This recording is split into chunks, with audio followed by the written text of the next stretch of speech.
ତେଣୁ ପ୍ରଭୁଙ୍କର ମଙ୍ଗଳାରତି ପରେ ପରେ ଖେଚେଡ଼ି ଧୂପ ପରେ ପରେ ବଡ ଧୂପ ପରେ ପରେ ଯାତ୍ରୀ ତ ଲାଗିଛନ୍ତି, ଯଜ୍ଞ ତ ଚାଲିଛି ଆଉ କେତେବେଳେ ମହାଦୀପ ଉଠିଲା ବେଳକୁ ଅନ୍ତତ ପକ୍ଷେ 11ଟା ବାଜିଯିବ। ଯାହା ବିଧାନ ଅଛି, ମହାଦୀପର ବିଧାନ ଯାହା ଅଛି ସେଇ ଭାବରେ ପ୍ରସ୍ତୁତ କରାଯାଇଛି।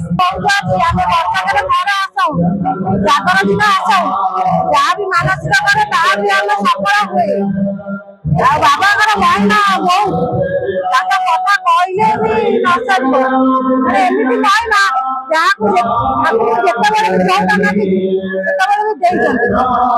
ବର୍ଷକରେ ଥରେ ଜାଗର, ଆଉ ଲୋକ ବି ରହିବେ, ମହାଦୀପ ଉଠିବା ଯାକେ ଲୋକ ରହିବେ।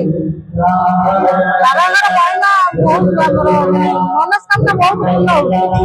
ମହିମା ବି ବହୁତ, ଯିଏ ଯାହା ମାନସିକ କରେ ସେ ମାନସିକରେ ଫଳପ୍ରଦ ହୁଏ। ଆମେ ବି ମାନସିକ କରିଛୁ, ମାନସିକରେ ବି ଫଳପ୍ରଦ ବହୁତ ପାଇଛୁ। ତେଣୁ ଜାଗରରେ ମାନସିକ କରିବା ବହୁତ ଜରୁରୀ। जदि आपंक आम भिडी भल लगा तेब आम चैनल को लाइक, शेयर और सब्सक्राइब करने को जमा भी भूलु नहीं।